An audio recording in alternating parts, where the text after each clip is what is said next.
Hello, my name is John DeCebus, and today we're going to be talking about 20 years in the digital world. We're going to be talking about the use of technology in the classroom for our students and how they are living today in a digital world.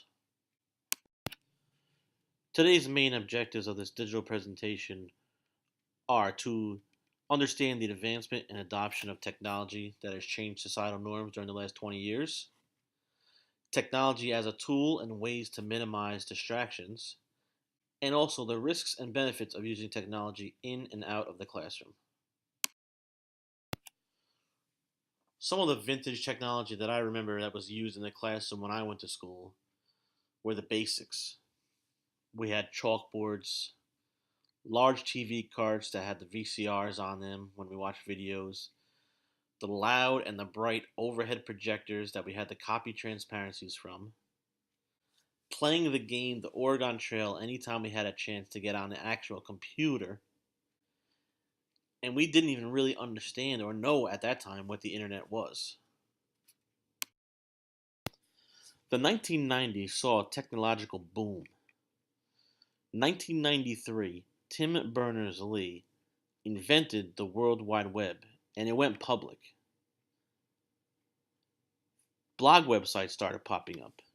This was kind of like an online digital diary to where people would go and type in how their day went, how their job's going, how their friends, boyfriend, girlfriend, things like that. AOL also becomes a household name. I could imagine how many discs I've gotten in the mail over the years to sign up for AOL and use all their programming. We also all remember that famous phrase after logging in, "You've got mail." Beepers and cell phones also became a huge item. Everybody I know had a beeper, had a pager. Not many cell phones, but these aren't the cell phones like today. These were the big, large cell phones where you actually had to push the numbers on the phone to make phone calls. No touchscreen. Email becomes popular. The first emails are being sent out through AOL or Prodigy, programs like that. And the video game market takes off. The Super Nintendo comes out, Sega Game Gear, which was a handheld item, more expensive games like Jaguar and Sega CD. But with the PlayStation and Nintendo 64, it creates a large boom. Hundreds of thousands of games, millions of dollars. You've got mail. In the 2000s, we start to see GPS tracking and mapping, just like we use today to find out where we're going or where we are. Text messaging with cell phones also comes out, and this is what everybody does today. We all know about text messaging. The online social media sites of Friendster, MySpace, Facebook, and even Twitter come out. Most of these are still a main focal point today with online social media. YouTube comes out. YouTube is huge today with video blogging, regular music videos. A lot of people use YouTube for multiple aspects of their life. Google search comes out.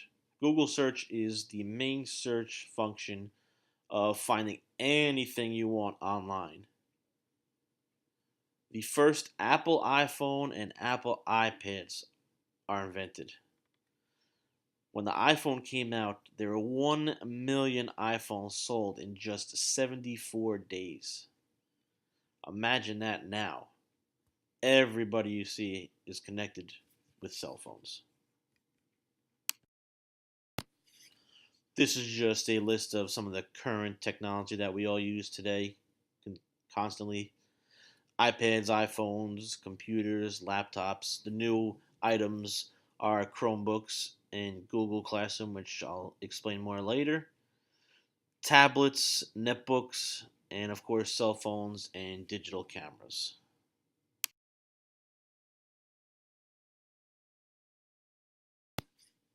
Here's some of the emerging technology that has been used over the last few years and continue to be upgraded.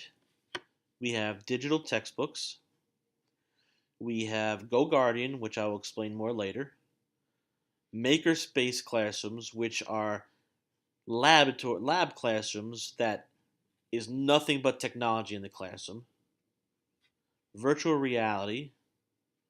Lego Mindstorm, which is a usage of Legos that are built into robots that are programmed to do specific tasks.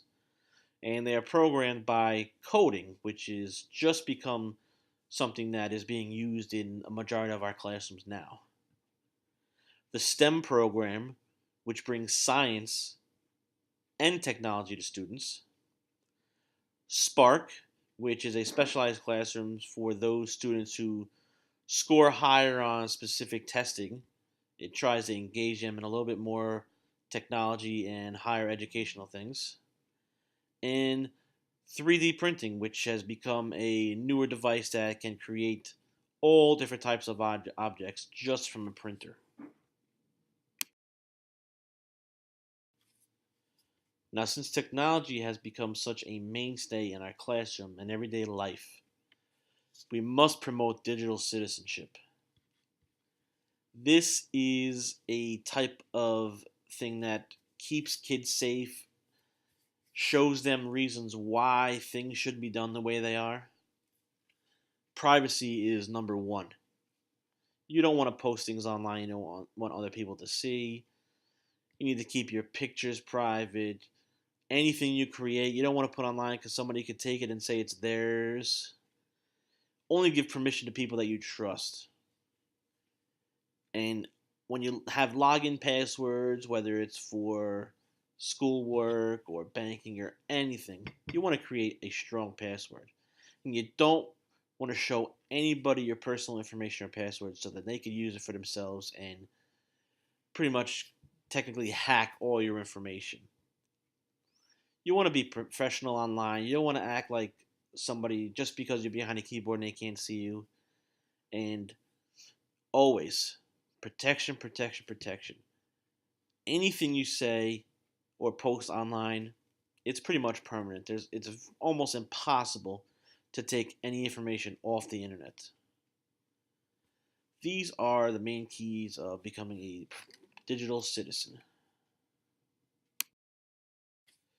This is a list of current programs and applications that teachers use to help their students become less distracted by everything else going on around them, whether it's other students or lower grades that are bothering them. These are types of programs that help them bring those grades up in those particular classes.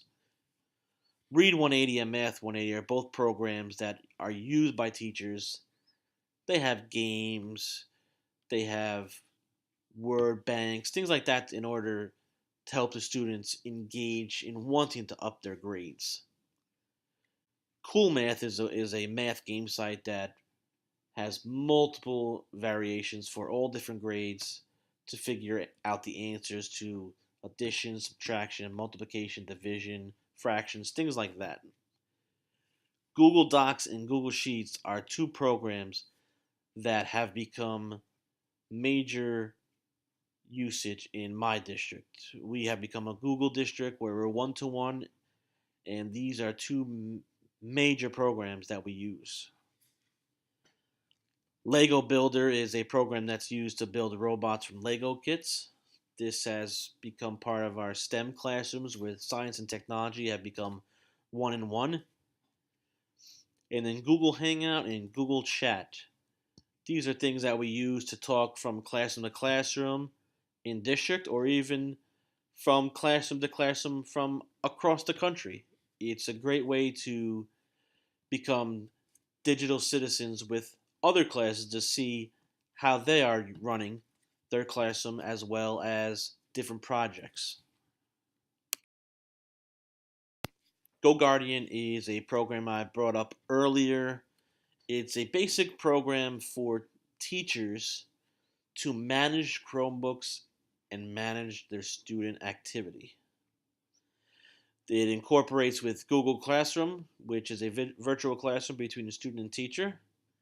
It has a screen viewer where you're available to see what the students are doing at all times in real time.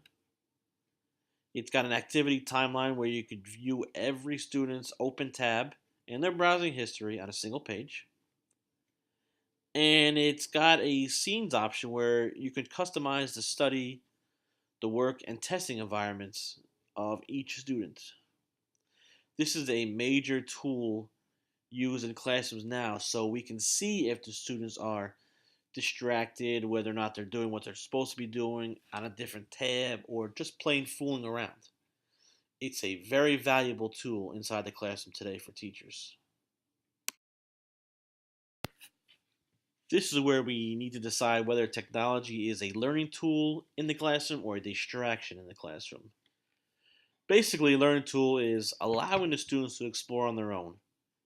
Let them go online, do their research for their projects, collaborate with other students, with the teachers, continuously let them practice and understand what online technology is all about.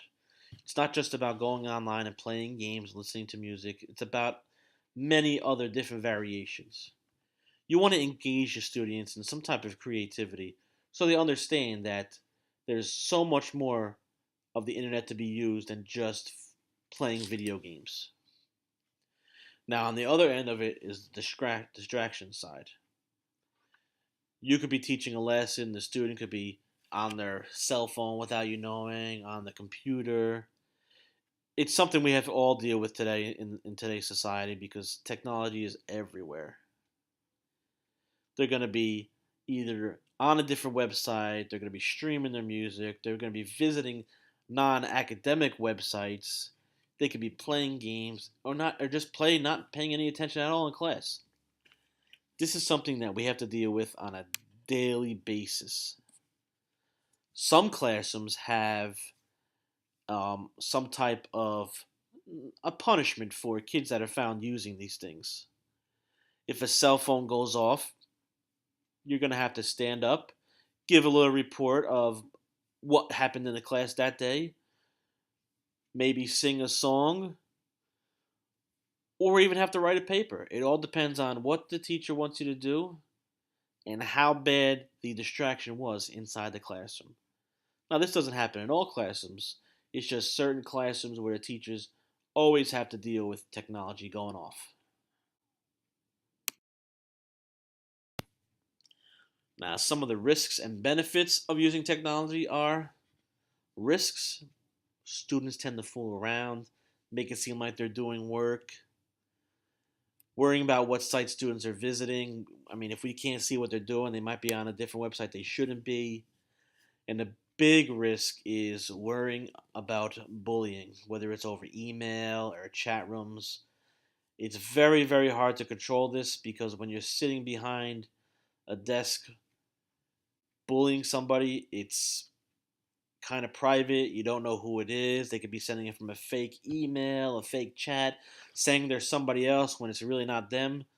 These are the things nowadays we have to worry about, and it's very, very difficult to figure out who started it. On the other side, the benefits. With Google Sheets, Google Docs, or Google Slides, you're able to collaborate with the teacher by sharing your project in real time. A teacher can see what you're doing, they could give you notes, they could help you out as the project is happening.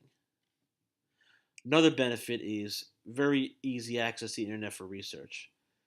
The world's at our fingertips. We go to Google search, type in anything, bam, there's thousands and thousands of results. Because of this, the kids spend less time in the library, more time worrying about finishing their work. There's no more card catalog. There's no more worrying about a book is already taken out. You go to a computer, type in a search, get an academic journal, anything. It's right there at our fingertips.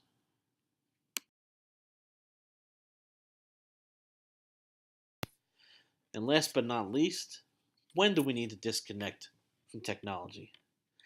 As you can see in this picture, there's two little babies, both on their cell phones. It's a funny picture, but it's reality. We need to put down the cell phones, put down the tablets, turn the TV off, and engage in face to face interaction with children at a very young age. This is when they are most impressionable. We need to sit down there, read them a story, play games with them, do flashcards. We still need to do the non technological things with these kids because this is when they are learning from us, not from sitting in front of a television. If you take a chance, please look at the link that I have in this presentation. It'll give you a little gist of what I'm trying to explain here with little kids and technology. And please, if you have any questions about this presentation or anything in it, please do not hesitate to ask. I'm available at all times. Thank you.